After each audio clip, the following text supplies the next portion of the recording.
Back in the decade of the 60s, the famous theologian Karl Barth once gave a whole year's worth of lectures on the theology of the 19th century liberal theologian Friedrich Schleiermacher. And in order to enhance his lectures, Barth brought into the classroom in Basel a bust of Friedrich Schleiermacher. And throughout the course of the years, he was lecturing on Schleiermacher and being critical in his analysis of Schleiermacher. He would direct his remarks to that bust that was there on the podium. And I was told by students who attended that particular lecture series that on the last day of class, when he was all finished with his critique of Schleiermacher, Barth walked over to the bust and said, "Well, so much for the theology of Schleiermacher," and took his hand and knocked the bust on the floor and broke it into 100 pieces. I'm not going to do that with my bust of Plato because I can't afford to buy a new one. But I would like to pose a question to you, Mr. Plato. You're telling us about all these ideas that have perfect being and are not in a state of becoming, and the things in this world are simply imperfect receptacles. What I want to ask you is, how do you know that? Now, what kind of a question is that? Plato, how do you know? Well, when we look at the history of philosophy, we see that philosophers are concerned with many different areas of truth. And in antiquity, the primary focus of the philosophers was on the level, or in the realm of metaphysics. And I've already defined that as the realm above and beyond the physical realm. They were interested in what might also be called, as another name for this, ontology. That is the science of being. What is the real essence or substance or stuff of reality? What is its being? That's the metaphysical quest in the history of philosophy. But a second major concern for philosophers historically and also in the ancient world was the subdivision of philosophy that we call epistemology. And epistemology deals with the science of learning. And it seeks to answer the question, how do we know what we know? Do we know things strictly through having a sensory experience of them by seeing, feeling, tasting, touching, hearing, and so on? Or is the primary way we get at truth through the formal actions of deduction and logic, the use of our mind? Or is it a combination of those two things? Or is it something else altogether, like flashes of intuition or mystical apprehension? Those are questions of epistemology. How do we know what we know? Well, Plato is important not only for giving to the world his theory of ideas, but also for expounding another theory that is identified with him called the theory of recollection. The theory of recollection. Now, to understand that, we have to step back a little bit.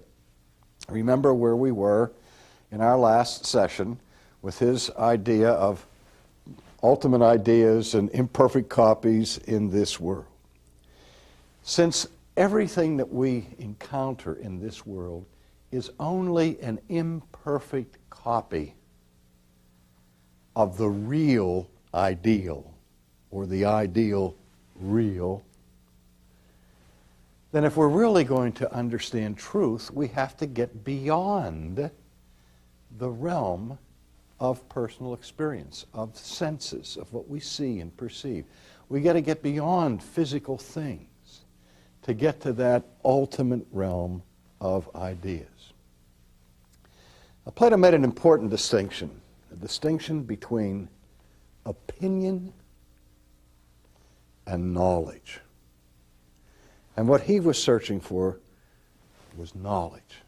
He didn't want to just canvass people's opinions and hear what everybody thought about this or thought about that. He wanted to get to real, sound, solid knowledge that you could take to the bank. Perhaps his most famous illustration is the illustration or the parable he tells about the cave. You've all heard of Plato's cave. To restate it quickly in abbreviated form, he tells the story of some prisoners who from birth are chained inside a cave. And they are facing a wall. And there is a partition behind them, and then behind the partition is the entrance to the cave where some light from the sun comes in. And it bounces over this partition and so on, and casts shadows on the wall. Now, the way the prisoners are situated in their chains is that the only thing they can see in this dimly lit cave are the shadows dancing on the wall. They can't see each other. They only see the shadows of each other. And from their limited perspective, their whole appropriation and apprehension of reality is limited to the shadows on the wall. But what Plato is trying to say is the shadows are not real. I mean, they're real shadows, but they only are illusory images of the reality that they're reflecting on the wall. In order to have true knowledge, one has to get out of the chains and out of the cave and out into the light where they can now see things as they are. Now remember, this is an illustration because he does not believe that people who get out of the cave and look in light of the sun and look at objects have therefore entered into the realm of the ideal. No, he's using an earthly analogy to talk about this spiritual concept of knowing eternal ideas. Now, in order to get in touch with the eternal, what is required, much more than the senses, is the use of the mind. Because for Plato, the mind is interrelated with what we would call the soul. And Plato, who had been influenced by the Pythagoreans, believed that every human being has within his or her body an eternal soul. That soul, the soul of the person, has always been. It is eternal, and it is from the realm of the forms or of the ideas. And that eternal soul that is in your body has inside of itself already all the knowledge that there is in the eternal realm. So that when you are born with the knowledge of the eternal, the knowledge of these ideas already contained in your soul or in your mind. Now that may seem strange to us, but that's very important in the history of philosophy because Plato is talking about what we call innate ideas. Ideas we are born with. Ideas that are inherent within the human mind. They're not learned. They're not acquired. They are innate. You're born with them. Now, a technical way to describe that in philosophy, and if you ever do study philosophy to any degree, you're going to come across this term again and again and again, so we might as well learn it. It's the word a priori.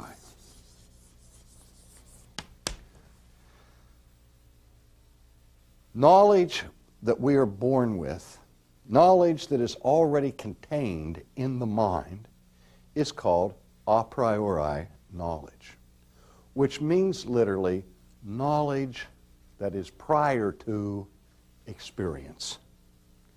Knowledge that you gain from experience, knowledge that you learn through observation and experimentation and through the experiences of life, you call a posteriori. That is knowledge that comes after experience. But a priori knowledge is knowledge that's built in, inherent, it's innate. Now, for example, how do you know that 2 and 2 are 4? Is that a mental knowledge that you have forever? Or is that something gained from experience? That's an ongoing debate among philosophers and students of epistemology. Does Christianity believe that you have built-in knowledge of anything? Yes. The Apostle Paul tells us that we are born with a sense of God, that we have built into our minds a conscience. God has written His law on our hearts, and before we ever study anything, we already have a sense of what is right and what is wrong, built in to our souls, as it were. So the idea of a priori knowledge is not found simply in Plato. In fact, the whole history of what we call rationalism, on one side of the philosophical scale, has some form of a priori knowledge or other, which we will see as we go along. But I'm just introducing these concepts to you at this point in our historical survey. Now, Plato's view, as I said, was heavily influenced by Pythagoras.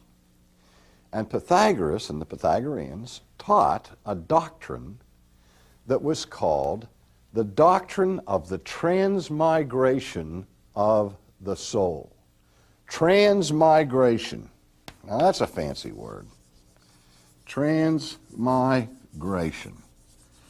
Now there's nothing in that word that you haven't heard many, many, many times. You've heard the prefix trans, transoceanic, trans-American, trans-world airlines, TWA. Trans means across. Okay? If you transport it, you take it across from one gate to another, and so on. And you've all heard the word migration. There's emigration, immigration, migratory birds. Birds that migrate are birds that move from one location to another. So transmigration just simply means moving or migrating across from one something to another something. Well, the concept of transmigration of the soul that was developed by the Pythagoreans, you've heard of, only you hear it by a different term. The term you usually associate with this idea is the idea of reincarnation. Very important to Eastern philosophy and Eastern religion. That says that the souls of people go through many different incarnations. That is, to be incarnate means to be in a body, in the flesh. And so when you were born with a soul and a body. Now, Christianity believes that only happens once, and then the judgment. You're born, you live, you die, you're judged, and so on. But Eastern religions that hold to reincarnation say you may be born and in this life, and you may have Bridie Murphy experiences under hypnosis and recall that you were the Prince of Wales back in the 16th century or something, that you've lived 27 times in the past, either as a human being or as some animal. Some people have views that they want to make sure that they protect the lives of animals because they believe that some people, when they die, are reincarnated as animals, depending on how you lived in this world. The idea being that if you live a virtuous life in this world, in your next incarnation, you'll have a better deal. You'll get a higher state. Or if you've led a bad life in this world, in your next incarnation, you'll have a lower state of existence, and so on. But the basic principle is that the soul keeps moving from one body to the next, or from one place to the next. Now, Plato believed in a form of reincarnation, which he borrowed from the Pythagoreans. And so he would say that the soul, however, does not start when you were born. The soul is eternal. And when the soul is born into this particular incarnation, it brings all this knowledge of the eternal realm. However, once the body captures the soul, the impact of the body on the soul is to dull and obscure and hold down the clarity of vision that would be found in a pure soul or pure mind. That's why Plato would speak of the body being the prison house of the soul. Now again, think about how we learn. We learn with our eyes, our ears, our hands, and so on, as well as with the thoughts of our mind. Now, in our day, we put most of the emphasis in the scientific realm in our ability to learn with the senses, empirically, as it were. If you can't see it, taste it, touch it, or smell it, it doesn't exist, or it's suspect. Plato was just the opposite. Plato believed that the highest way to know anything is through the mind, not through the senses, because the senses are always distorting reality. And even if the senses have a perfect grasp of the reality that they are seeing out there, remember that that reality that they're seeing, the physical world, is at best an imperfect copy of the idea. So that you can't get any further than the shadows on the wall in the cave through what we would call the scientific investigation. In order to get real truth, you got to get in touch with the rational, because the rational perceives the real. Now, if these perfect ideas that are stored up in your soul and in your mind are being suppressed or hindered or obscured by the impact of the weakness of your flesh and the weakness of your body, how do you get at it? Well, again, you get at it through recall, through recollection, through remembering. And how do you get to that remembrance? Back to the Socratic method. By questioning, by contemplating, by reasoning, by dialogue and debate, we try to cut through the prison bars of the body to get down to the rudimentary ideas that are long buried in the soul. And that's the process of education. The process of education is not to give you information you don't already have, but it is to get out of you the information that's already there. See the difference? Now, in order to prove his theory of recollection, he wrote several dialogues, one of which was the Meno dialogue, M-E-N-O. Fascinating dialogue. I remember when I used to teach ancient philosophy in college that I took a student who had no background in math and no background in philosophy and got him in front of the class, and I played the role of Plato in the dialogue, and this poor student unwittingly was performing the role of the character for whom the dialogue is named, Meno. Meno is a slave boy who has no education. And in the dialogue, Socrates is cross-examining Meno and just asks him certain questions that are not designed to inform the slave boy of any information, just asking him basic questions. And what he gets out of the slave boy, after asking the right questions, he gets the slave boy to articulate the Pythagorean theorem. A squared plus B squared equals C squared. He draws some diagrams in the sand and all of that, and has the boy do this, and the boy figures it out and comes up with this classic theorem of math. And Plato says that by this exercise of questioning, probing, dialoguing, proves that the knowledge was already there innately in the mind. All right. Now, for Plato, one of his concerns with this knowledge pursuit was to do what he called the job of saving the phenomena. Saving the phenomena. He saw the saving of the phenomena the chief task of science. Well, what does he mean by saving the phenomena? Well, what are the phenomena? The phenomena are the data bits that we experience, the shadows in the cave, the things that we see in this world, trees and plains and birds and bees and water and streams and so on. And the scientist is, just like the ancient philosopher, is looking at all of this and saying, how can we make sense out of it? Phenomena happens to refer to that which is the realm of appearances. We see things as they appear. Well, what laws or theories will make sense of all of that stuff that appears to us in our lifetime? So Plato is saying we need an adequate system of thought that will save the phenomena. That is, make sense out of it, redeem it from chaos.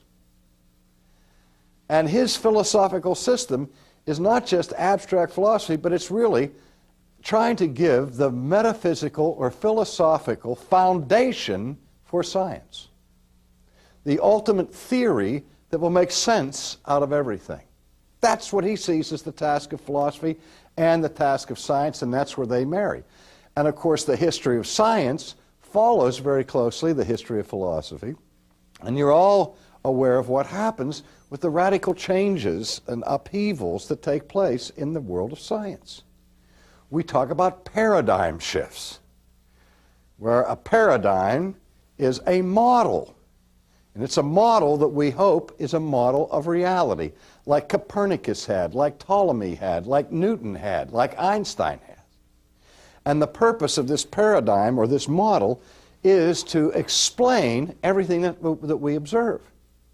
But the problem is, in every system, scientific system that's ever been devised, there have always been what we call anomalies. And what are anomalies? Anomalies are those little quirks of our experience that aren't explained by the system. They don't really fit.